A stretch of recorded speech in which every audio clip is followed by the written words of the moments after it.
자, 이 자리에 오신 여러분들을 축복합니다. 네, 하나님께서 좋은 선물로 여러분에게 안겨주시기를 바랍니다. 우리 4교구 4-4구역에서 특송을 했는데 소개를 안 하신 분들은 4교구 산하의 교구장님과 구역장들입니다. 참고하시면 좋겠고요.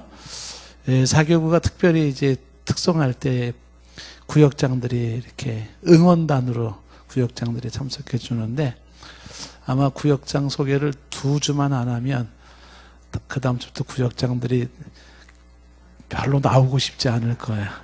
쑥스러워서. 어쨌든 열심히 이렇게 협력하는 모습이 참 보기가 좋고요.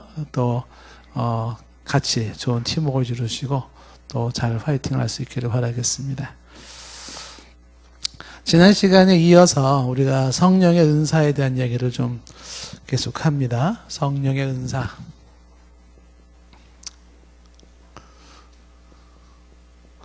두 번째 시간이 되었는데요. 지금 뭘 얘기하다 여기까지 왔냐면 조직신학에서 신론 얘기하다가 신론. 하나님에 대한 것을 공부하다 보니까 결국 삼위일체 하나님에 대한 얘기까지 왔고 성부 하나님, 성자 하나님, 성령 하나님까지 왔어요. 그래서 이제 성령 하나님을 이야기하다가 내친 김에 성령 하나님이 주시는 은사에 대한 얘기도 좀 하자. 이거를 이제 얘기를 하게 된 겁니다. 보통 조직신학 책이나 이론을 이제 보면은 이런 내용들은 거의 안 나와요. 성령의 은사에 대한 거는 별도로 다루거나 빼놓고 넘어갑니다. 조직신학에서 다뤄지지는 않아요. 제가 이걸 다루는 이유는 한국 교회뿐만 아니라 세계 교회가 지금 굉장히 심각한 혼란 중에 하나가 뭐냐면 성령의 역사를 어떻게 이해할 것이냐. 그 중에서도 특별히 은사라고 하는, 여기서 은사가 이제 뭐 단순한 어떤 뭐 달란트, 어떤 직분 이런 은사가 아니라 초자연적인 기적, 뭐 병 고치는 거, 귀신을 쫓아내는 거 뭐 등등의 이런 은사들을 어떻게 이해할 것인가. 그래서 우리가 지난 시간에 잠시 얘기했지만 은사 중지론이라 해서 이제는 요즘은 은사는 더 이상 없다. 성경 시대에 그때 끝난 거다. 그래서 은사 중지론의 입장을 견지하는 신학적인 입장들이 아주 팽배하게 많이 있어요. 보통 개혁주의 신학을 강조하는 사람들이 이제 그런 걸 많이 강조하고, 그래서 이제 오순절 계통에서는 이제 은사의 지속론, 은사주의라고 하죠. 은사는 성경 시대만 있는 것이 아니라 그 이후에도 수백 년, 수천 년, 오늘날까지도 그 은사, 초자연적인 역사는 계속 일어난다. 성령의 역사가. 이런 대표적인 이제 오순절 입장에 있어서, 그러면 이제 성령의 초자연적인 은사가 요즘에도 계속 일어나는 거냐? 아니면 이제는 안 일어나는 거냐? 이 부분에 대해서 이제 학적으로 이렇게 막 갑론을 막 이렇게 싸우고 있습니다. 그런 상태에서 이제 저는 이제 여러분에게 말씀드리기를 이제 두 입장의 중간이라고 얘기를 했죠. 그러니까 개혁주의 입장에서 은사 중지론에서 강조하는, 그분들이 강조하는 중요한 원리가 있어요. 이따 설명하겠지만 그 원리를 놓치지 않으면서 또 오순절에서 강조하고 있는 은사 지속론에서 말하고 있는 정말 기적과 어떤 이적의 역사는 가능하다. 지금도 있다. 이런 이 절충된 입장을 이제 여러분에게 소개를 하는데, 이제 제 입장은 지난주도 얘기했지만은 막스 터너라는 그 교수의 성령의 그 은사론에 관한 책을 참고를 해서 지금 말씀을 드립니다. 자, 그래서 이제 지난번에 이제 성령의 은사에 대한 얘기를 하면서 먼저 이제 기억해야 될 것은 성령의 사역 중에 가장 궁극적인 사역은 우리가 말씀을 보았지만 예수 그리스도를 드러내는 거예요. 예수 그리스도에게로 이끌고 예수 그리스도에게 집중하게 하고 예수 그리스도의 진리를 드러내며 예수 그리스도의 십자가의 보혈의 의미를 알게 하는 것. 이것이 일단 성령의 사역 중에 가장 본질적이고 궁극적인 사역이다 라는 것을 이제 먼저 전제를 하면서 은사는 참 다양하다라는 얘기를 강조를 했고, 은사를 하나님이 주시는 것은, 다양한 은사를 주신 것은 궁극적으로 무질서와 혼란을 야기시키려는 것이 아니라 지금 고린도서 12장 7절에서 말한 것처럼 유익하게 하려 합니다. 공동체의 유익을 위하여 하나님이 은사를 주셨다라는 것이고요. 그래서 은사의 종류로 우리가 보았던 게 지혜의 말씀, 지식의 말씀, 그 다음에 믿음, 그리고 12장 9절에 나와 있는 것처럼 병 고치는 은사, 신유. 오늘날은 이제 병 고치는 은사, 신유를 이제 많이 좀 선호하죠. 제가 이제 그 주일날에 이제 우리가 그 헌금 기도를 제가 특별히 하면서 이제 환자들을 위해서 기도를 하지 않습니까? 제가 왜 기도를 할 것 같아요? 환자들을 위한 기도를 왜 할 것 같습니까? 예, 다른 의도가 있지 않죠. 예, 많은 성도님들의 그 개개인의 삶을 들여다봤을 때 특히 우리 저기 이제 시흥동 동산교회 분들 중에 많은 기도 제목, 주요 기도 제목 중에 하나가 건강이더라고요. 건강 문제 때문에 참 힘들어 하시는 분들이 많아요. 참 많습니다. 바꿔놓고 생각을 해봐요. 만약에 예수님이 동산교회에서 목사를 한다면 환자들을 위한 기도를 해줬을까요? 안 해줬을까요? 당연히 해줬겠죠. 예수님 살아생전에도 그렇게 하셨으니까. 그렇죠. 그래서 정말 성도님들의 그 고통과 아픔과 그거를 도울 수 있는 방법이 뭐냐. 그래도 이제 명색이 목사로서 하나님한테 받은 축복권이 있고 또 제사장권이 있는데, 그래서 이제 그걸 가지고 한번 여러분들에서 좀 기도해 주는 것은 도리라는 생각이 들어서 기도를 하는데, 제가 이제 주일마다 이제 그 환자들을 위해서 같이 기도를 할 때 정말 제가 속에서 눈물이 납니다. 눈물이. 여러분들 잘 모르겠지만 그냥 입 바른 기도가 아니에요. 정말 속에서 제가 눈물이 나는 기도를 합니다. 참 안쓰러워요. 그 아프신 분들의 상황을 돌아보면은 참. 그래서 이제 저희들도 기도하는 것은 왜 기도를 하냐 하면 하나님은 지금도 기도를 통하여서 우리의 질병을 치료하신다는 겁니다. 그러니까 질병을 통하여 하나님이 주시는 메시지도 있다. 지난번에 말씀드렸잖아요. 하나님의 메시지도 있고 또 우리의 영혼의 치료도 중요하지만 육체적 건강도 굉장히 중요한 부분입니다. 이 몸이 소홀히 여길 수 있는 부분이 아니에요. 사람의 어떤 그 지력이나 영성도 육체의 건강과도 또 상관성이 있어요. 그렇기 때문에 그 육체적인 건강 문제는 단순히 병원 다니는 정도로만이 아니라 기도를 통하여서 하나님의 치유를 경험하자. 그래서 이제 공개적으로 기도를 이제 하는 겁니다.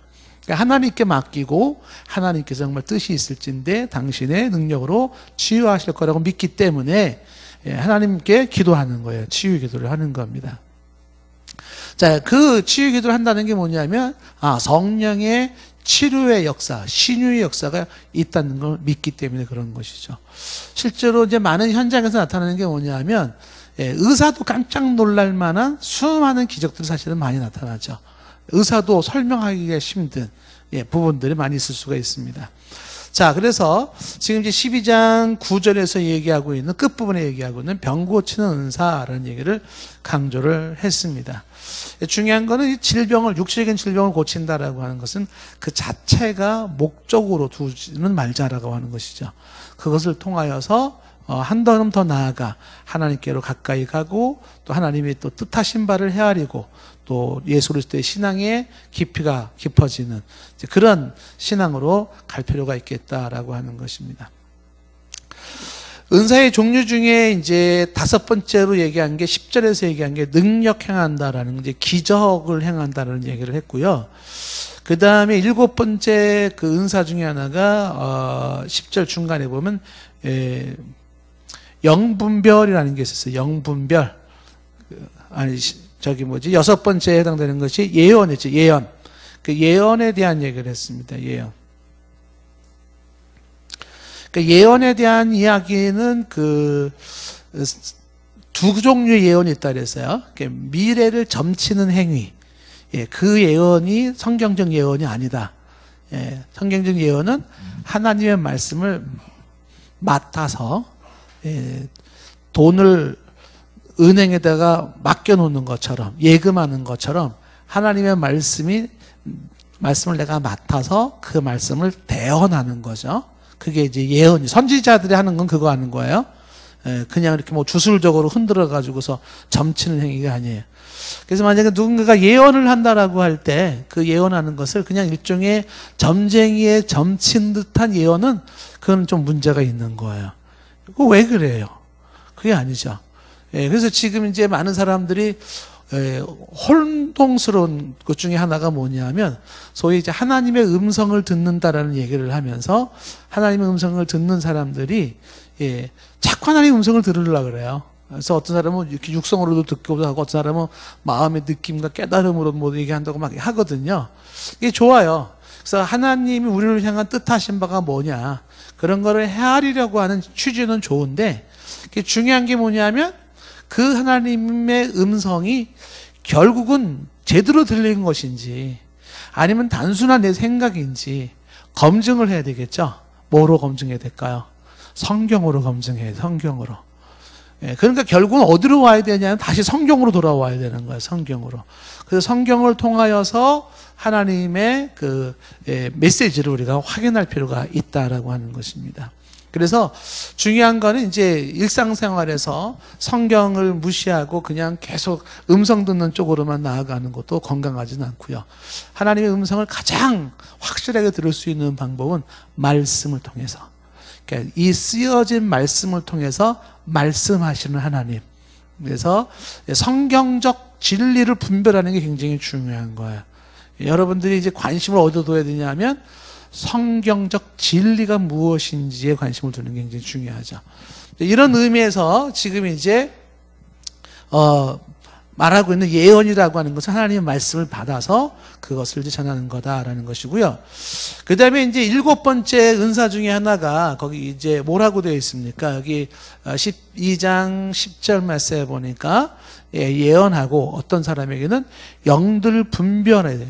그러니까 영분별이라고 하는 것도 이것도 은사입니다. 그러니까 영들을 분별해야 되는데 영이 정말 악령도 있고요. 그리고 정말 성령도 있고 이렇게 합니다.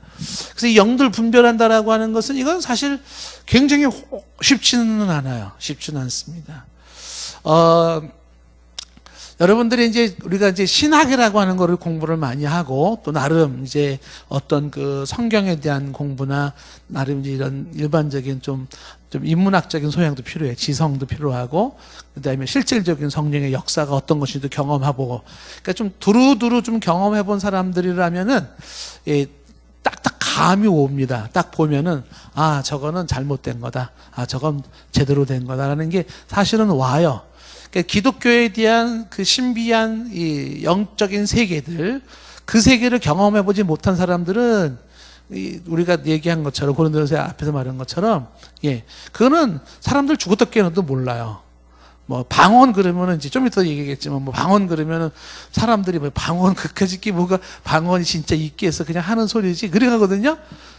왜냐하면 그거는 실제 경험을 못 해봤기 때문에 그러는 거예요. 그런데 또 실제로 이제 그런 경험이 있는 사람들 중에서 성경적인 지식이 부족하거나 혹은 신학적인 지식이 부족하거나 혹은 일반 상식에 해당되는 그런 인문학적인 소양이 좀 부족하거나 이러면은 이제 또 헷갈리는 거죠. 왜냐하면 이 영분별이 굉장히 헷갈리는 게 뭐냐면 사탄도 광명한 천사로 둔갑을 하기 때문에 그래요. 사탄이 굉장히 기가 막힌 쇼를 합니다. 쇼를 하면서 어떻게 하냐면 사람들을 속이는 거예요. 그래서 진짜처럼 하는 거죠. 마치 하나님이 하는 것처럼 그렇게 할 수가 있다라고 하는 것입니다. 영분별에 대한 얘기가 예를 하나 들어본다면 이제 대표적으로 이제 여기 지금 고린도전서 12장에는 안 나왔지만 어떤 게 있냐면 축사라는 게 있어요. 축사. 귀신을 쫓아낸다. 귀신을 쫓아내.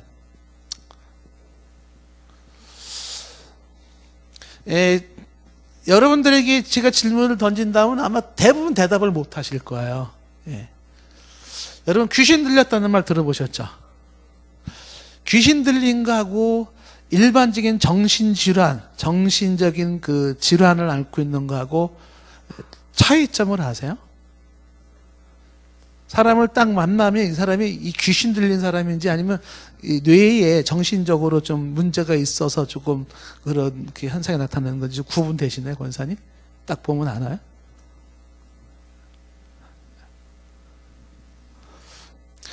이 이제 귀신, 보통은 이제 예전에는 그랬어요. 저쪽에 이제 그 S교회에서, 지금 문제가 많은 S교회에서, 베레아에서 강조하는 게, 거기는 모든 게 귀신으로 문제를 풀었어요. 모든 게 귀신이에요.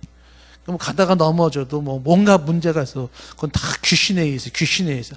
그래서 인간 사회의 여러 가지 모든 부분들을 다 귀신을 쫓아냄으로써 모든 게 정상으로 돌아온다라고 하는, 그래서 뭐 거기 사람들이 어마어마하게 몰렸잖아요. 그리고 지금도 이 귀신론 가지고 수많은 사람들을 이제 이렇게 집회에 모으는 사람들이 있습니다. 귀신들을. 그러면 영문별 은사가 없는 분들은 이제 뭔가가 이상한 사람이 왔다고. 정신적으로 뭐 이렇게 하고 뭐 이상한 헷갈헷갈 하는 사람들이 온단 말이죠. 그런 사람들을 향해서 이제 귀신을 쫓아낸다고요. 쫓아내면 어떻게 보면 멀쩡해졌네. 저 사람 아까 올 때는 막 그냥 뭐 이상한 짓 하더니 멀쩡해졌네. 그러니까 와, 저 사람 여기 신비한 하나님의 능력이 있나 봐. 막 박수를 치고 뭐 환호성을 지르고 막 그런다고요. 그러면 그게 정말 다 제대로 된 귀신에 들린 사람을 쫓아내서 정상으로 돌아온 거냐라는 것은요, 물음표가 수도 없이 찍혀요. 수도 없이 찍힙니다. 그리고 실제로 이제 귀신을 쫓아낸다고 했다가 이제 사람을 죽이는 경우도 있어요. 예전에 대한수도원에서 이제 그래 많이 죽었어요. 안찰한다 그래가지고 좀 팬티만 입혀놓고서 시퍼렇게 멍들도록 때려요. 귀신 쫓아낸다고. 우리 뭐 고향 교회에서도 많이 했잖아요. 그냥 뭐 이진자 이름 잊지도 않아 이렇게 이진자 이렇게 그 젊은 애가요 엄청 얻어맞고 꽁꽁 묶고 막 귀신 쫓아낸다.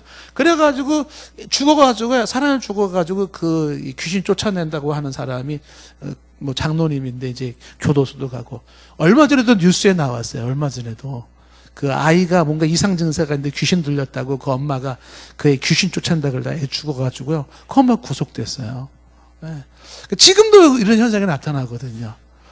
그러니까 이게 정말 귀신의 장난이냐, 이제. 예를 들면 이제 그 장항에 우리 성일교회 그 황영식 목사님 교회 있잖아요. 거기 이상한 여자가 하나가 있습니다. 여자가 한 분 있는데 이분이 정말 정상이 아니에요. 뭐 멍하고 뭐 헛소리하고 말이죠. 막 그래. 그러니까 사람들이 접근을 안 하는 거죠. 그리고 막 중얼중얼대고 뭐 이상한 짓.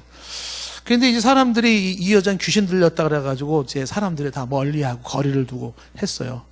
근데 그 황영식 목사님이 유일하게 그 사람한테 뭐 귀신을 쫓아낸다고 뭐 집회를 하고 무슨 뭐 신유 집회, 은사 집회, 뭐 축사 뭐 이거를 하는 게 아니라 그분을 교회 올 때마다 꼭 안아줬대요. 이렇게 그냥 꼭 안아줬대요. 한 게 없어요. 그냥 꼭 안아준다 이렇게. 근데 막 귀신을 쫓아낸다고 막 열광적으로 했을 때는 이분이 하나도 나아지지가 않았어요. 전혀. 근데 그 목사님이 그냥 말 없는 그분을 안아주는 그 1년의 시간이 지난 이후에 그분이 아주 정신이 아주 온전해졌어요. 그래서 저희 누님이 얘기를 하는 거예요. 진짜 사랑을 받으면서 그냥 치료가 돼버린 거야. 무슨 뭐 성령의 은사로 귀신 쫓아내가지고 그런 문제가 아니다라는 것이죠. 그런 데서도 계속 우리가 헷갈리는 게 영분별이에요. 이게 정말 귀신의 장난이냐, 아니면 단순한 어떤 질병의 문제냐라는 것이고요. 귀신 들린다 그랬을 때 과연 예수 믿는 성령이 내주하시는 사람에게도 귀신이 들어갈 수 있느냐? 크리스찬은 귀신이 안 들어가는 거냐? 이런 부분도 쉽지 않은 부분인 것이죠. 쉽지 않아요. 왜 쉽지가 않냐 하면 귀신의 역사와 그리고 실제로 성령의 역사와 혹은 일반인의 역사가 현상이 너무 비슷해요. 현상이 너무 비슷하기 때문에 헷갈리는 거예요. 이게 지금 대체 뭐냐 이거죠. 그 귀신이 하는 일들조차도 실제로 귀신이 하는 일들이 실제 귀신이 하는 일이 있을 수 있잖아요. 근데 귀신이 하는 일이 천사로 둔갑해서 일을 한단 말이에요. 천사로, 광명한 천사로 둔갑해서 일을 행한다는 거예요. 쉽게 말하면 하나님에 의한 모세의 지팡이 기적도 있고요. 바로의 신하들의 지팡이 기적도 있는 거예요. 그러니까 지팡이가 뱀이 되는데 모세는 하나님에 의하여서 이 지팡이가 뱀이 됐고요. 바로의 신하들은 진짜 귀신과 마귀에 의해 가지고 지팡이를 뱀이 되게 만드는 거예요. 그때 이제 모세의 지팡이 뱀이 먹어버리지 않습니까? 이게 두 가지가 존재한다라고 하는 것입니다. 자, 그랬을 때 이제 어떻게 분별해야 될 것이냐라는 게 이제 숙제인데, 이거는 한두 마디로 쉽게 얘기할 수 있지는 않습니다. 중요한 것은 성령의 이런 역사들이 있다 하더라도 이게 다 어디로 다시 들어와야 되냐 하면 성경으로 들어와서 성경에 의해서 확인되어져야 되고, 성경에서 가장 기본적으로 강조하고 있고 절대적으로 강조하는 부분과 역행하면 안 돼요. 역행. 결국은 처음에 말한 것처럼 성령은 우리에게 주시는 목적이 뭐예요? 예수 그리스도를 드러내는 거예요. 그래서 그게 가장 근본이고 기준이라고 우리가 전제했을 때, 아무리 귀신의 축사 역사가 있다 하더라도 그것이 결국은 이 예수 그리스도에게로 다시 우리의 삶을 귀결시키지 아니하고 그리스도의 그 십자가의 복음으로 인도하지 않는다 그러면 그건 성령의 역사가 아닐 확률이 높은 거죠. 그렇게 되는 거예요. 그래서 영분별이라고 하는 것은 굉장히 어렵다. 여러분들이 좀 영분별이 은사이기 때문에 특별히 이걸 잘하는 사람도 있지만, 또 이 은사가 하나님에 의하여서 개발되어진다. 하나님의 은혜에 의해서 그랬을 때 요구되어지는 것은 성경적인 입장 견해를 우리가 더 많이, 신학적인 견해를 더 많이 가지고 있어야 되고요. 그 다음에 그 상식이라고 하는 부분이 이제 인문학적 소양이라고 얘기했지만요, 그건 절대로 강조하면 안 돼요. 근데 그거는 필요 조건이에요. 충분 조건은 아니에요. 그게 무슨 얘기냐면은, 그 상식이나 우리가 일반적인 지식이 있잖아요. 뭐 과학적인 지식이라든지 합리적인 지식이라든지 이런 것들 있잖아요. 그런 것들은 필요해요. 근데 그게 절대는 또 아니에요. 필요는 한데 절대는 아닙니다. 그래서 필요 조건이고 충분 조건 아니라고 얘기를 하는 거죠. 그러니까 이제 일반적으로 아까 얘기한 것처럼 성령의 초자연적인 역사 현상이라고 하는 것은, 초자연적인 역사라고 하는 것은 일반적인 이성이나 과학이나 어떤 합리나 논리를 뛰어넘는, 그러니까 이성으로 설명할 수 없고 과학으로 설명할 수 없고 논리로 설명할 수 없는 신비한 현상이 종교 현상이에요. 그건 있어요. 그걸 부정하면 안 돼요. 그러니까 그걸 경험 안 한 사람들은 그 자체를 부정한다고요. 야, 말도 안 되는 소리 하지도 마, 이렇게 된다고요. 예. 그러니까 또 이 신비적인 경험을 몇 번 해본 사람들은 또 반지성주의로 나가가지고 지성과 논리와 이론을 얘기하면 또 그건 큰 X표를 쳐버려요. 예, 그놈의 사상이, 그놈의 철학이, 그놈의 신학이, 그놈의 교리가 그게 다 성령을 제한시키고 성령 역사를 못하게 만든다고 또 이렇게 얘기를 한다고요. 이렇게. 근데 그거는 양쪽에서 극단적으로 빠져가는 모습일 수 있다라고 하는 거죠. 그러니까 이쪽도 알고 이쪽도 아는 사람이라면 이제 두 개가 가지고 있는 장점과 단점이라는 게 있어서 거기에 대한 조화를 좀 가질 필요가 있다라고 하는 것입니다. 자, 은사 중에는 이제 영분별의 은사라고 하는 것도 있다라는 것이 지금 모습이고요. 그 다음에 이제 10절에 보면은 이제 뭐가 있냐면 방언의 은사가 있어요. 방언의 은사가 있어요. 자, 이 방언에 대한 얘기를 할 때, 이 방언이라는 것도 이제 사람들 중에는 얘기를 하지 않습니까? 아, 이 방언이라는 건 그냥 사람들의 말도 안 되는 소리, 그냥 막 셜라 되는 거다. 뭐 이렇게 얘기를 하고 방언을 부정하는 사람도 있어요. 그리고 어떤 데는 방언 학교도 있어가지고 방언을 훈련시키기도 하고 막 그래요. 예. 혹시 여러분 옛날에 집회할 때 그 방언의 은사를 강조했던 부흥 강사 혹시 만난 적 있나요? 예, 그래서 방언 못 하시는 분들 세미나를 해요. 단 30분 만에 모든 사람을 방언하게 만드는 세미나. 집회에 유명한 강사님께서 이제 방언을 30분, 10분 안에 하게 만들어요. 사람을 딱 불러놓고서 랄랄랄랄랄랄랄랄 계속 시키는 거야. 랄랄랄랄랄랄랄랄랄랄랄. 나중에 혀가 굳어져가지고 이게 방언한다, 이제 방언한다 이렇게. 그거는 이제 너무 인위적인 거죠. 그런 데 대한 어떤 그 부정적 관념 때문에 누군가가 방언하면 아니 저게 뭐 지금 그냥 꾸며내는 소리지 뭐 저게 뭐 진짜 성령이 저렇게 방언하게 하는 것이겠어? 이렇게 얘기를 하죠. 그렇게 방언을 매도하는 사람도 방언을 모르는 사람이에요. 방언이 실제로 성령의 역사로 가능하죠. 그게 있습니다. 그 성경에는 이제 방언에 대해서 뭐라고 얘기를 하냐면, 방언이나 대해서 얘기를 할 때 이제 이런 얘기를 하는 거죠.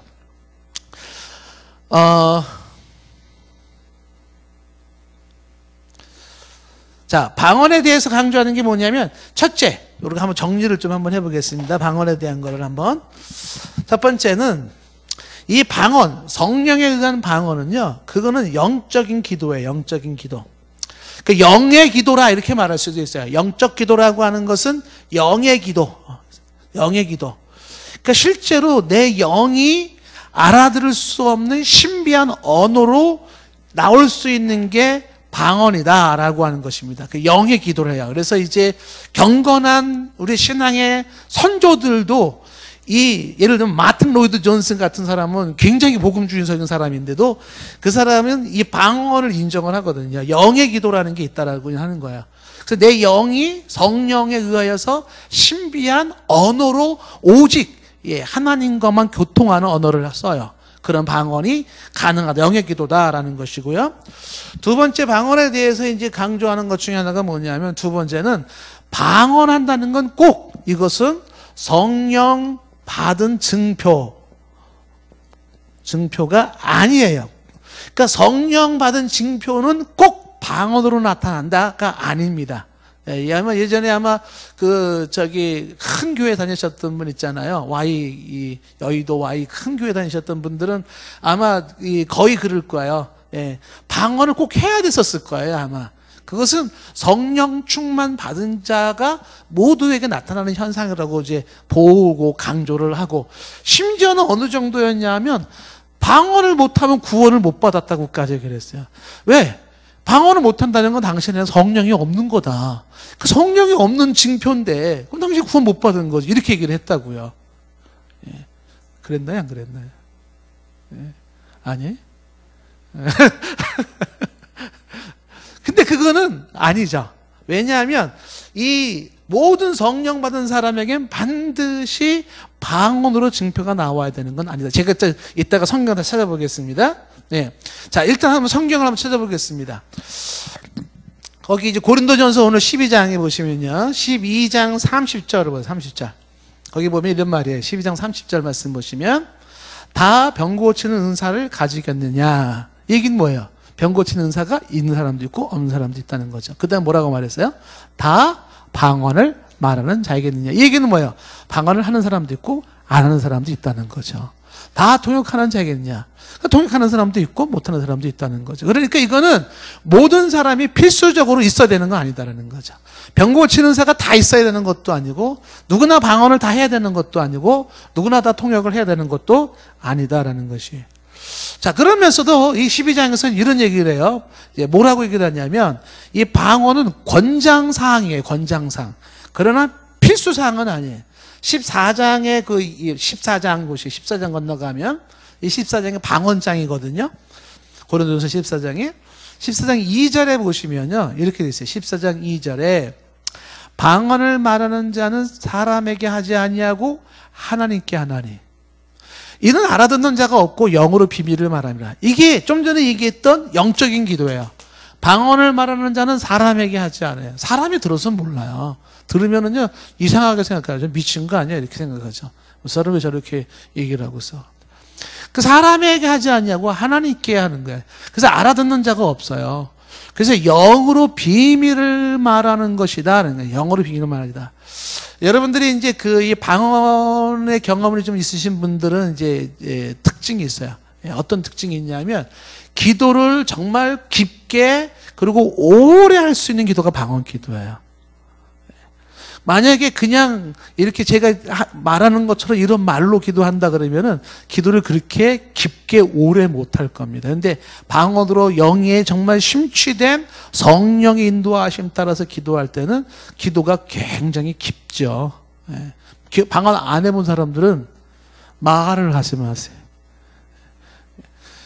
그리고 이제 기도가 굉장히 오랫동안 할 수 있어요. 2시간, 3시간 동안도 그냥 기도할 수가 있어요.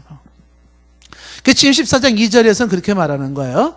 방언을 말하는 자는 사람에게 하지 아니하고 하나님께 한다 그랬습니다. 그 다음에 이제 건너뛰어서 4절 보세요. 14장 4절에 보시면 방언을 말하는 자는 자기의 덕을 세운다 그랬잖아요. 자기의 덕을 세운다 그랬어요. 그래서 14장 5절에 이런 말이 나오는 거죠. 나는 너희가 다 방언 말하기를 원한다는 거예요. 방언 말하기 원한다. 그러니까 이 방언 말하는 걸 원해요. 그런데 14장 전체에서 얘기하는 게 뭐냐면 방언을 인정하고 긍정하고 있는데 그렇다고 이 방언을 절대화시키지는 않아요. 이거를 무슨 뭐 성령 받았니 안 받았니 기준으로 구원 받았니 안 받았니 기준으로 그렇게 하지는 않아요. 그러나 방언이 하나님께 하는 영의 비밀한 기도요. 자기의 덕을 세우고 나는 너희가 방언하기를 원하고 그리고 이 방언하기를 금하지 말 것을 강조하고 있는 거예요. 방언을 금하지 말라. 그래서 그 은사 중지론자들이 이야기할 때는 이 은사라고 하는 거는 이미 초대교회 성경시대에 끝났다라고 얘기할 때 성경에 금하지 말라라고 하는 것은 언제까지 금하지 말라는 걸까요? 이거는 계속 금하지 말라는 거예요. 그 방언이라는 거를 허용을 하라라고 하는 것입니다. 허용을 하라. 그 얘기를 하고 있는 것입니다. 그래서 이 방언이라고 하는 것은 실질적으로 그것은 성령의 역사가 나타나는 것이다라는 것이죠. 참 재미난 신학자가 있어요. 신학적으로 어떤 신학자가 있냐면 예를 들면은 한 사람이 여기서 말도 안 되는 소리를 이렇게 중얼중얼 했어요. 그걸 녹음을 했습니다. 그리고 방언 기도하는 사람들이 그 방언 기도를 녹음을 했어요. 그리고 그 음성을 소리를 가지고 연구를 해봤습니다. 어떤 차이가 있는지. 그러니까 말도 안 되는 소리를 막 했을 때의 그 소리 연구하는 그 연구단체 연구를 하고 방언하는 사람이 방언하는 소리를 연구단체를 했을 때 확연히 차이가 나더래요. 그거를 연구를 해가지고 발표한 사람도 있어요. 별 희한하다 그러죠. 근데 그런 걸로 그런 연구 결과로서 방언의 소리는 다른 소리인 게 확실히 다르다. 뭐 이렇게 해가지고 그건 정말 성경적인 그럴 필요는 없어요. 성경에서 방언을 이야기하고 금하지 말기를 원하고 있고 권면하고 있다면 인정할 수가 있을 필요가 있다는 것입니다. 그리고 실제로 지금까지 성경 이후에 어거스틴 이후로부터도 수많은 사람들이 그런 기적과 방언을 하는 사람들이 수도 없이 있었었고요. 그런 현상이 있다라고 하는 것입니다. 그래서 이 방언이라고 하는 것은 있을 수는 있다. 그러나 인위적인 모습으로 그 방언을 강조할 수는 없다라고 하는 것이 인위적으로 만들 필요는 없다라고 하는 것입니다. 예. 어떤 사람은 방언을 못한다 그러니까 방언을 시키려고 할렐루야를 자꾸 거꾸로 하라 그러죠. 거꾸로. 야 할렐루야 야루렐할 이렇게 막 이런 식으로 뭐 방언을 그렇게 할 필요는 없어요. 아까 말했잖아요. 은사라고 하는 것은 다 방언을 말하겠느냐? 아니에요. 그러니까 방언의 은사가 주실 때 그걸 굳이 막을 필요는 없어요. 그렇다고 그거를 그냥 억지로 그거를 모든 사람에게 강요할 필요도 없다라고 하는 것입니다. 자, 그래서 이 방언 기도라고 하는 것이 실제로 가능하다라고 하는 것 있을 수 있다. 방언의 은사라는 것입니다. 자, 이런 것이 있다는 거죠. 그런데 이런 것들 은사를 얘기할 때 이제 우리가 성령의 은사를 얘기할 때 이제 주의해야 될 점이 있어요. 성령의 은사를 얘기할 때 주의할 점들을 이제 몇 가지를 좀 정리를 하면 첫 번째 주의해야 되는 것은 뭐냐면 첫 번째 주의해야 될 것. 그것은 뭐냐면 이 성령의 은사라고 하는 것은 이거는 성령의 주권적인 나누어줌이에요. 나누어줌. 그 성령의 주권적인 나누어줌이라고 하는 것은 이것은 성령께서 당신의 주권을 가지고 선별적으로 주시기도 하고 안 주시기도 하는 게 은사다라고 하는 것입니다. 고린도전서 12장 오늘 12장 11절에 보시면 이런 말씀이 있어요. 12장 11절 말씀에 은사 이 모든 일은 같은 한 성령이 행하사 그의 뜻대로 각 사람에게 나누어 주셔요. 그의 뜻대로. 그러니까 성령이 주시고자 하는 사람에게 주시고 안 주시겠다는 사람에게는 안 주시는데 그의 뜻 주권에 입각해서 각 사람에게 주기도 하고 안 주기도 하는 것이 바로 은사라고 하는 것입니다. 그래서 은사를 이야기할 때는 이거는 성령이 주권적으로 선별적으로 주시는 사역이다. 이렇게 이야기를 하면 좋습니다. 주의해야 될 게 뭘까요? 은사라고 하는 것은 우리가 지금 말하는 것은 성령이 주권적으로 각 사람이 나눠주시는 거예요. 은사는 누가 주신다? 성령이 주는 거죠. 그렇다면 여러분들이 뭘 주의해야 될까요? 성령의 은사는 사람이 주는 게 아니에요. 이걸 구분하셔야 된다는 거죠. 그러니까 성령의 은사를 어떤 사람이 의하여서 임의로 막 성령을 좌우로 우로 막 성령을 막 장난치듯이 해가지고서 그렇게 성령을 부려먹을 수 있는 마술사 같은 그런 사람은 없어요. 그거 그렇게 하면 안 되겠죠. 그거는 그래서 사람들이, 이 은사주의에 빠진 사람들이 어디에 초점을 맞추냐면 소위 신비하다라고 하는 이런 사람에게 집중하는 경향이 있습니다. 그래서 은사주의자들, 이런 사람들에게 빠져가지고 거기에서 이제 뭔가 나온다 생각하는 거예요. 그래서 막 그 사람들이 나타나는 뭔가 그 어떤 신비한 초능력이 그 사람에게서 나오는 줄 알고 그렇게 하는데 그건 옳지 않다라고 하는 것입니다. 기억할 것은 성령이 자기 뜻대로 각 사람에게 성령에 나눠주는 거예요. 만약에 필요하다 그러면 여러분에게 다양한 은사를 주실 수가 있어요. 뭐 믿음의 은사를 주시든지 지식의 은사를 주시든지 뭐 정말 신유의 은사를 주시든지 방언의 은사를 주시든지 뭐 있을 수 있을 거예요. 그거는 우리가 기도하는 가운데 성령의 그 은사에 따라서 주시는 것으로 받아야 된다라고 하는 것입니다. 그래서 소위 말하는 은사 사역하시는 분들이 있어요. 은사 사역하시는, 지금도 굉장히 많아요. 그 은사주의자라고 보통 얘기를 하는데, 이 은사를 강조하는 이런 분들을 지나치게 신성화하지 마라. 그 사람들 신성화하지 마라라는 거예요. 이 제가 여러분들에게 지금 얘기하면서도 제가 굉장히 좀 이렇게 얘기하기가 좀 이렇게 뭐라 그럴까요? 좀 애매모호함이 있어요. 왜 그러냐면 아까도 제가 서론에 얘기했지만 이게 이 은사를 강조하면 정말 거기에서 또 문제가 생기고요. 은사를 무시하면 그것도 또 문제가 생겨요. 그래서 그 강조도 해야 되면서도 조심을 해야 되는 거를 얘기한다는 게 굉장히 힘든 거죠. 특히 이제 어떤 그 선교 현장이라든지 이런 데 있잖아요. 그런 데서는요, 정말 강력하게 성령의 역사로 싸워야 됩니다. 강력하게 싸워야 돼요. 그래서 여러분들 그 선교 현장 중에서 예를 들면은 이제 여러분들이 한번 실험을 해봐도 좋을 것 같아요. 그래서 소위 말하면 이제 뭐 우상 숭배를 아주 세게 한 데 있잖아요. 우상 숭배가 아주 강했던, 예를 들어서 뭐 거기 그 굿하는 그 사당에서 한번 기도 한번 해보실래요? 밤에 가가지고. 예. 한번 해보세요. 그리고 왜 산에서 막 부닥거리 많이 한 데 있잖아요. 그런 데서 한번 기도해보세요. 진짜 한번 기도해 보시라고요. 기도가 교회에서 하는 거하고 차원이 달라요. 차원이 다릅니다. 그리고 현장에서 실제로 수많은 악한 영들에 의해서 이적들이 수많이 일어나고 있는 게 세계 전체에서 일어나고 있어요. 그래서 소위 말하는 주술가라고 일컬어지는 사람들이 이 아프리카권이나 이런 데서는 사람이 병들잖아요. 아프잖아요. 그러면요, 의사를 찾아가기도 쉽지 않은 상황이기도 하지만 누구한테 가냐면 그 주술가한테 찾아가요.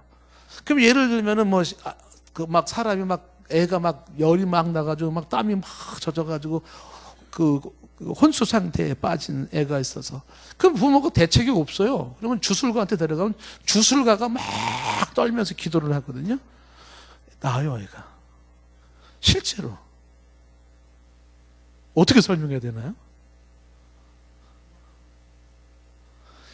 그런 일이 벌어지는데 거기서 선교사가 들어가가지고, 선교사가 가지고서 이건 마귀짓입니다. 이건 말도 안 됩니다. 요즘은 은사 없습니다.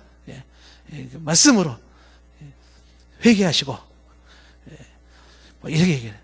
그러면 현장의 사람들은요, 그 선교사 거들떠도 안 보는 거예요. 실제로 지금 내 가정사의 우환과 문제가 이 주술사에 의해서 이루어지고 있는데, 그렇죠?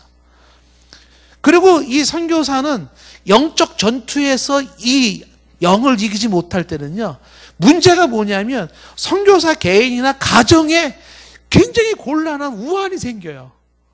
뭐 선교사 자녀가 갑자기 이상한 현상이 나타난다든지 이런 게 막 나오거든요. 그럼 그걸 어떻게 하냐는 거예요. 그래서 일부 선교단체에서는요, 특히 그런 우상숭배 강한 그런 타종교권이 강한 데 있어요. 그런 데는요, 강력하게 성령으로 무장시켜서 출발을 시키는 거야. 가가지고 그 사람들은, 선교는 영적 전투라 그래. 전투, 군인입니다. 거기서는 뭐 방어는 기본이죠. 뭐 정말 귀신 쫓아내고 말이죠. 예수의 이름으로 명하고 환자들을 향해서 명하고 그렇게 하지 않고는 견딜 수가 없는 환경도 있다고요. 이게 모습이거든요. 그랬을 때 나타나는 이 성령에 대한 이해 은사를 얘기할 때 자칫 잘못하면 은사주의자들이 가지고 있는 함정에 빠질 수가 있습니다. 그래서 어떤 사람들은 이제 뭐 몇 사람 치료했다면 거기 막 몰리는 경향이 있지 않습니까? 중요한 거는 사람에게 초점을 맞추면 안 돼요. 성령이 궁극적으로는 누구를 인도한다? 예수 그리스도를 인도하게 되어 있는 거죠. 그래서 어떤 뭐 신비한 능력을 가진 사람이 있어요. 그래서 뭐 어떤 뭐 생수를 뿌려가지고 치료를 뭐 생수, 물 같은 거 떠가지고 툭툭 뿌리고 이렇게 한 사람도 있고 그러는데, 어떤 사람은 뭐 진짜 막 손수건까지 슉 던지고 막 이렇게 하는. 그러니까 이제 주의해야 되는 것은 성령에 의한 신비한 능력, 은사는 가능하다. 그러나 귀신과 사탄도 흉내는 다 낸다. 마태복음 7장에 주여 주여 내가 주의 이름으로 귀신을 쫓아내고 주의 이름으로 병을 고치고 주의 이름으로 이런 이적을 행한나이다 할 때 예수님이 불법을 행하는 자야. 내가 너를 도무지 모르니. 그래서 쫓아내지 않습니까? 그러니까 기적 자체를 행한다고 해서 신비하고 하나님의 종이라고 단정 지을 수 있지는 않아요. 성경에도 말하고 있지 않습니까? 모 교회에서 이제 이런 신비의 역사를 막 병 고치고 뭐 치료받는 이런 일들을 귀신 쫓아내는 일을 그 교회에서 몸담고 있던 이제 한 사람이 이만저만 이제 여기는 정말 위험한 데구나라는 거를 목격을 했어요. 어떤 그 이제 뭐 안 좋은 거를 목격을 했습니다. 여러 가지를. 그래서 이제 그 교회를 나왔어요. 이분이 교회를 나와가지고 이제 고민에 빠진 겁니다. 왜냐하면 이 사람은 지금 교회를 나왔는데 부모님 뭐 친척들은 다 아직도 그 교회에 있는 그 교회에. 그러면서 이제 이 부모님이나 친척들이 나온 이 사람한테 너 그 주의 종 그래가지고 나가가지고 너 무슨 저주 받고 무슨 진도 받으려고 너 그러냐 빨리 돌아와라 그러는 거야. 그래서 하면은 이분에 대해서 안 좋은 걸 너무나 비윤리적이게 아주 몰상식한 안 좋은 거를 봐서 이건 아니다 그러고 나왔는데 고민이 생겼어요. 그 고민은 뭐냐면 여기서 나타나는 기적들이 막 있었거든요. 그걸 목격을 했거든요. 그래서 이제 질문하는 거예요.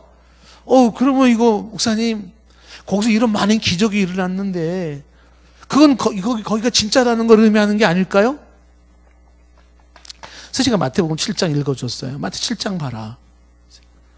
기적이 일어난다고 해서 그것이 곧 그 사람이 제대로 되고 진실한 성령의 하나님의 사람이라고 단정할 수가 없다는 거예요. 영분별에도 들어가는 걸 수도 있겠지만. 자, 그래서 조심스러워요. 그래서 전적으로 부정도 못하면서 전적으로 치우치기도 힘든 것이 바로 성령의 은사인데 이 성령의 주권적인 나눠줍니다라는 것을 첫 번째로 주의사항에서 이제 알아야 되고요. 그 다음에 이제 두 번째로 우리가 좀 전에 언급을 했지만 이 성령 사역이라고 하는 것은요, 진정한 성령의 사역, 이 은사라고 하는 것은 이거는 초자연적이에요. 초자연적. 이건 인정을 해야 돼요. 초자연적이라고 하는 것은 이거는 학문을 뛰어넘고 철학을 뛰어넘고 과학을 뛰어넘는 신비한 역사예요. 신비한 역사. 이게 가능합니다. 진짜로 지금도. 그러는 거죠. 지난번에 제가 이제 그 레슨 뉴비겐 이야기도 했지만은요, 이런 얘기를 했지 않습니까? 그러니까, 사람들은 과학이라는 안목을 가지고 기독교의 성경에 나타나고 있는 수많은 신비한 부분들을 보잖아요. 성경에 기적이 있나요, 없나요? 너무 질문이 어렵나요? 성경에 기적이 있나요, 없나요? 한 개 정도? 2개? 성경에요, 기적을 빼면 성경이요, 3분의 1도 안 남아요. 기적 천지에 기적 천지. 그러니까 과학이라고 하는 이 안목을 가지고, 과학이라는 이 눈을 가지고서 이걸 가지고서 성경을 보니까 어떻게 돼요? 동정녀 탄생, 요건 말이 안 되고, 빼. 무리를 걸었어? 이거 과학적 말이 안 돼. 이거 어떻게 사람이 무리를 걸어? 이거 빼. 죽었는데 살아났다고? 이거 말이 안 돼. 이거 빼. 빼보니까 예수님도 성경도 내용이 없어져 버리는 거예요.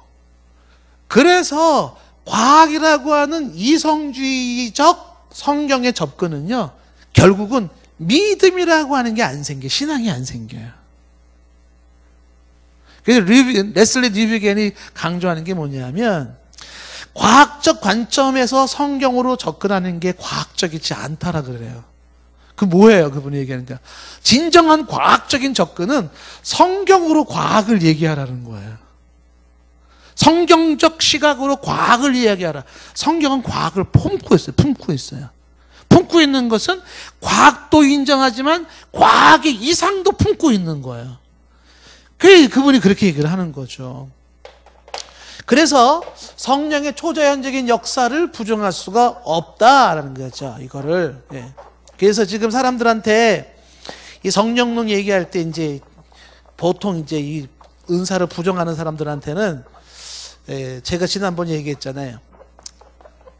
종교는 현상학적 접근을 해요. 현상학적인 접근을. 그 현상학적인 접근이라는 것은 이론과 어떤 학문에 입각해서 자로 재가지고 받아들이고 안 받아들이는 게 아니에요.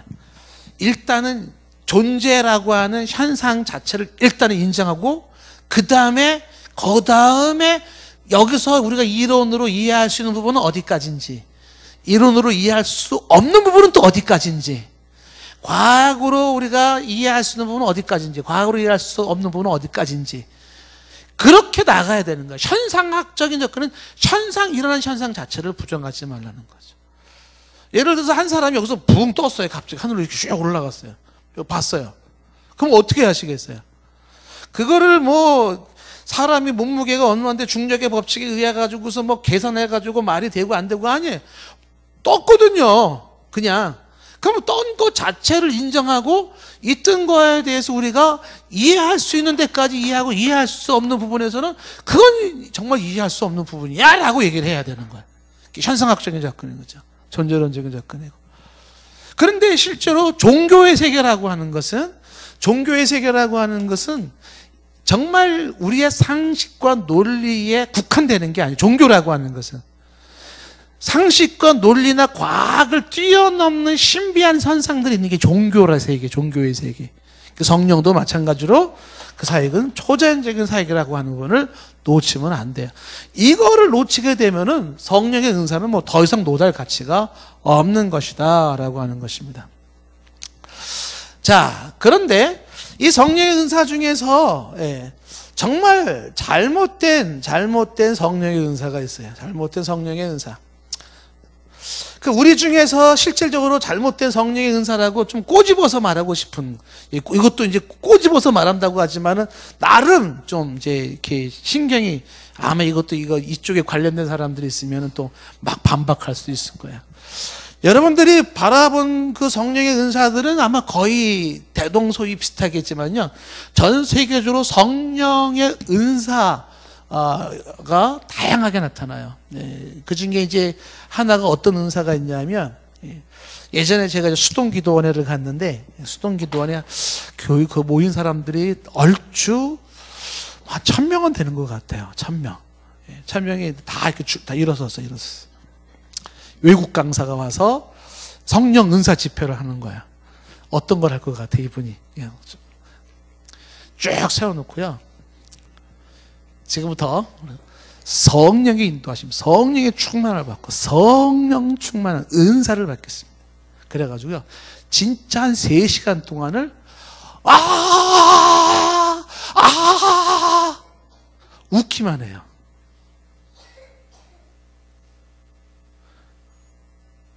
한 3시간은. 그러다가 웃다가 몇 사람은 쓰러져요. 그래서 입신한 건지 쓰러져요.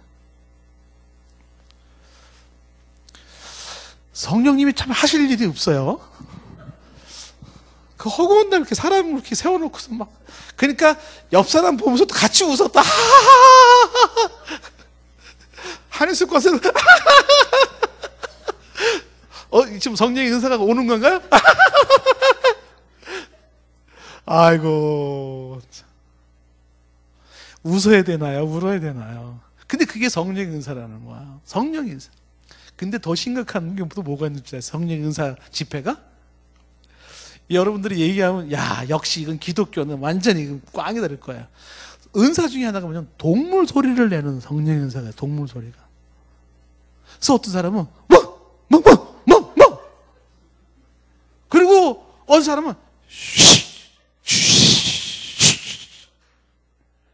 근데 더 웃긴 거는 뭐냐면 이거 내가 설명을 해야 된다니 저도 괴로워요 정말. 왜냐하면 이게 여러분 유튜브 들어가도 나와요.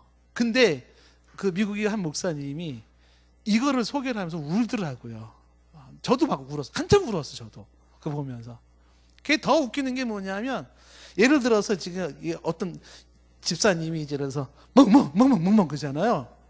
그러면요 여자분이 가가지고 진짜 개목걸이를 목에다 걸고서 이렇게 끌고 나오면 네 발로 걸어 나와요. 이렇게 멍멍. 그게 성령 은사 집회예요. 뱀처럼 소리를 내고 뭐 닭처럼 소리를 내고 그리고 그냥 뱀 흉내 내고 그다음에 뭐 이렇게 그 이 개 흉내 내고 그게 성령의 은사 집회라는 거예요. 근데 거기에 사람들이 수도 없이 몰려 들어와요 거기를.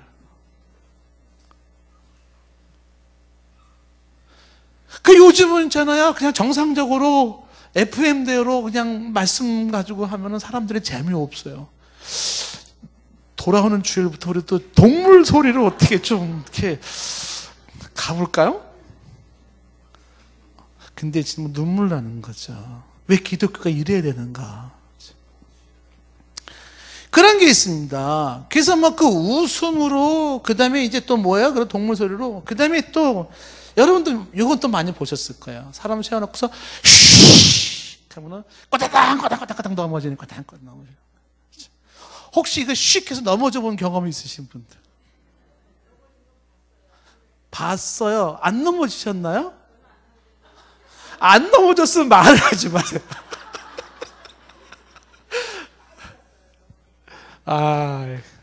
제가 여러분은 예전에 소개를 했잖아요. 저도 이제 참 은사라면 정말 둘째가라고 서러울 만큼 그 은사 집회 속에서 큰 사람이긴 한데, 이게 전도사 시절에 부흥 형사가 집회를 왔는데 사람을 안수하면 다 넘어가는 거예요. 이렇게 안수를 하면 다 넘어가요. 저한테도 와서 안수를 하시더라고요. 저 막 기도를 하고 있는데, 근데 제가 이제 무릎 꿇고 막 기도하는데 이거 와서 제가 넘어졌을 것 같아요? 안 넘어졌을 것 같아요?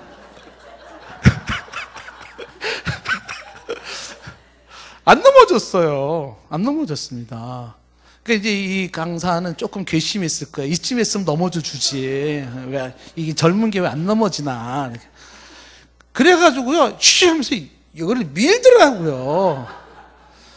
저는 더 버팅겨가지고 목이 꺾어져가지고 이렇게 목이 꺾어져가지고 어이구 넘어져 줬어야 되는데 굳이 안 넘어지려고 그랬다가 그냥 목이 꺾일 뻔했어요. 막 밀어가지고 끝내 안 넘어가지니까 그냥 가더라고요. 물론 뭐 넘어질 수도 있을 수 있겠죠. 근데 질문이 생겨요. 성령님이 왜 넘어뜨려요? 참 하실 일 없으시네요, 성령님. 그 쓸데없이 왜 넘어뜨려요? 근데 또 그걸 또 좋아가지고요. 제가 정말 우리 기독교의 정말 그 이 한 구석의 어두운 모습들만 보여주는데요. 그 넘어뜨리는 세미나의 목사님들이 줄을 서고 찾아가요. 배우려고. 어떻게 하면 넘어뜨리냐고. 배우려고 가는 거예요. 세미나. 막 쫓아가요. 그 시간에 정말 그냥 기독교 강요를 읽지, 아니면 정말 성경을 좀 읽지, 그걸, 왜냐하면 교회에서 넘어뜨리면 성도들이 모이거든요. 우리 교회도 한번 이걸로 좀. 이런 모습들이 성령의 사역이라고 하면서, 은사라고 하면서 이상한 모습으로 나타나는데, 정말 눈물 나는 일입니다. 눈물 나는 일. 자, 그런가 하면 또 이제 이 은사 중에서 참 조심스러운 게 있어요. 어떤 게 있냐면, 혹시 입신이라는 거 들었죠? 입신. 그래서 여러분 이제 책을 보면은 내가 본 천국, 뭐 내가 갔다 온 지옥, 뭐 이런 것들을 많이 얘기를 하지 않습니까? 입신이 있어요. 근데 이런 입신 같은 경우는요, 100% 부정은 못해요. 실제로 천국 본 사람이 있고 지옥 본 사람이 있을 수 있어요. 있을 수 있지만 그런 내용들이 성경의 권위보다 앞설 수가 없고, 그런 개개인의 체험이 모든 사람들의 절대 기준인 객관적 진리가 될 수가 없는 거예요. 그냥 본인의 경험으로 끝내야 돼요. 예. 저희도 경험한 거요. 글을 쓴다면 엄청 많습니다. 제가요, 같이 저랑 잠자고 있는 제 집사람이 증인일 겁니다. 제가 요즘도 있잖아요. 제가 꿈을 엄청 많이 꾼다 그랬잖아요. 저 집사람이 결혼 초에, 전 진짜 결혼 초에부터 제가 잠을 자는데 꿈에 제가 귀신이랑 싸우는 꿈을 참 많이 꿔요. 근데 초에 이제 무당이 들어왔는데 무당이랑 한판 붙은 거예요. 그러면 또 제가 지지를 않아요. 그럼 꿈속에서요, 무당 잡아가지고 업어치기 하고 막 펀치 날리고 막 발길질하고 막 그 싸우거든요. 그러다가 집사람이 한 대 맞은 거예요, 옆에서. 근데 지금도 제가 막 싸우거든요. 싸워요. 꿈에 싸워, 막 귀신과 싸우고요. 그리고 뭐 제가 기도하면서 뭐 정말 하늘을 날아다니는 것부터 시작해가지고 천사와 함께하는 것부터 시작해가지고 정말 수많은 귀신들을 제가 뭐 보고 하면서, 예. 농산교에서도 제가 경험이 있어요. 여러분들에게 말하면 여러분들이 또 어떻게 오해할까봐. 근데 그런 것들을 한다 그러면요, 말 없이 굉장히 많을 겁니다. 별의별. 예. 정말 밑도 끝도 없어 보이는 것들이 있잖아요. 수많은 것들이. 근데 이 입신 같은 거로 천국을 얘기한 거는 것이 있을 수 있겠죠. 그러나 그거를 객관적 진리화할 수는 없다. 우리의 신앙은 여기에서 세워지는 건 아니에요. 여기다가 신앙을 세우지 마라. 신앙을 어디다 세워라? 성경 위에 세워야 되고 예수 그리스도의 십자가 부활에 그 위에 신앙을 세워야 되는 거예요. 그런 신앙이 건강한 신앙이다.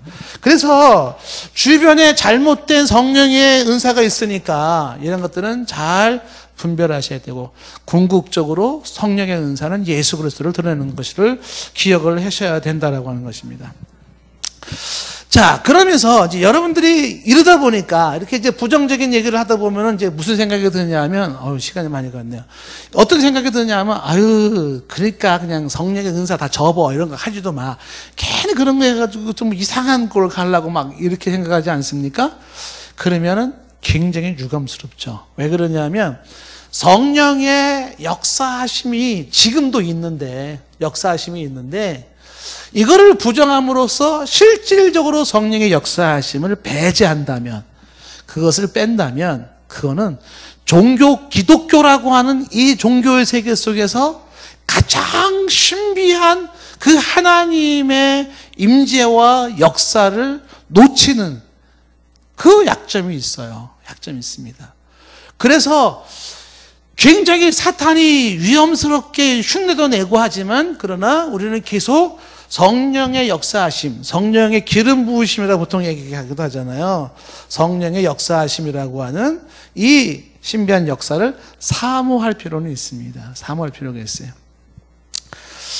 예를 들면은 말이죠. 저는 이제 분별을 해요. 저는 어떤 사람이 찬양을 하잖아요. 두 사람이 찬양을 하잖아요. 혹은 기도를 한다. 예배를 드린다. 그러면 찬양할 때에 정말 단순히 감정이 도취되어져 가지고서 막 흥분해서 막 눈물을 흘리고 기도하거나 찬양하는 사람. 또 한 사람은 진짜 성령의 감화감동하심으로 정말 눈물을 쏟고 그다음에 그 간절한 모습으로 찬양하거나 기도하는 사람. 여러분 보면 구분할 수 있을까요? 저는 구분을 해요. 딱 보면 합니다. 제가 굉장히 좀 이제 개인적으로 화가 나는 게 바로 이런 부분이에요. 뭐냐면 성령의 역사 있단 말이에요. 그런데 유사 성령 역사 흉내내기로 사람들을 현혹하는 거예요. 그렇게 해서 진정한 성령의 역사하심을 퇴색시키거나 변질시키거나 반감을 사게 만들어요. 화가 나는 거예요. 왜 그래요? 왜 인위적인 방법을 써서, 왜 그렇게 비정상적인 방법을 써가면서 진정한 초자연적이고 신비한 성령의 역사하심을 가리냐 이거예요. 저는 이런 얘기하면 좀 화가 나는 거예요. 오늘날에 제대로 되지 아니한 모습으로 정말 비슷하게 꾸며낸 흉내내기에 유사 기독교 행위를 해가면서 이런 사람들이 기독교를 대표하는 사람인 것처럼 신문에 이름을 내기도 하고 책을 내기도 하고 세미나 강사로 서기도 하고 하는 거예요. 개인적으로 가가지고 인간적으로는 말리고 싶어요. 기독교 물 좀 흐리지 마라. 진정한 기독교 세계 물 좀 흐리지 마라. 어떻게 당신 같은 사람들이 앞에 서가지고 그러냐는 거죠. 근데 그런 분들은 어떻게 해야지 대중을 사로잡고 어떻게 해야지 사람들을 끌고 가는지 그걸 아주 마케팅 전략을 기가 막히게 알고 있는 사람들이거든요. 소위 경영의 묘가 있어요. 사람들을 이렇게 약장사를 잘하는 거지, 한마디로. 그런 모습으로 기독교의 그 순수성을 반감을 시켜가지고 결국 거기에서 파생되는 문제점들과 거기서 파생되는 여러 가지 오류들 때문에 싸잡아서 기독교가 나쁜 종교, 거짓 종교, 사기 종교 이런 걸 만들어내는 거거든요. 그래서 그렇게 좀 제대로 되지 않은 사람들은 제발 좀 뒤에 좀 빠져라 좀. 그렇게 자꾸 앞에 설치지 말고. 이렇게 외치는 건 여기서 외치는 거로 끝나요, 저는. 고독해. 뭐, 어떡하겠어요? 제가 할 수 있는 게 뭐가 있겠습니까? 자, 성령의 기름 부으심에 찬양이 있고, 성령의 기름 부으심에 기도가 있고, 성령의 기름 부으심에 어떤 역사가 있고, 각종 연사가 있을 수 있고요. 그 다음에 항상 중요한 것은 성령의 연사를 얘기할 땐 예수 그리스도, 성경, 하나님의 영광, 이런 부분들을 근본적으로 생각을 해야 됩니다. 오늘도 다 못 끝냈는데 다음에 한번 이제 여러분들이 성령의 은사와 성령의 열매가 어떤 상관성이 있고 어떤 차이점이 있는지를 좀 구분하면 좋을 것 같습니다. 자, 오늘은 여기까지만 하겠습니다. 기도하겠습니다.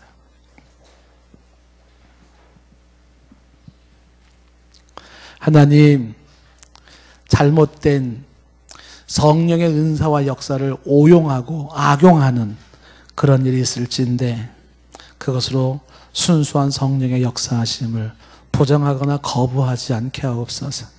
잘못된 것이 있다는 것은 그것을 전체를 싸잡아서 없애야 될 것이 아니라 바로 잡아서 온전하고 바른 것을 저희들이 잡고 추구해 나가야 하는 것인 줄로 믿습니다. 성경에서 역사하신 정말 제대로 된 성령의 역사하심이, 신비한 역사하심이, 건강한 역사하심이 우리에게 지속적으로 일어나기를 원합니다. 예수님의 이름으로 기도드리옵나이다.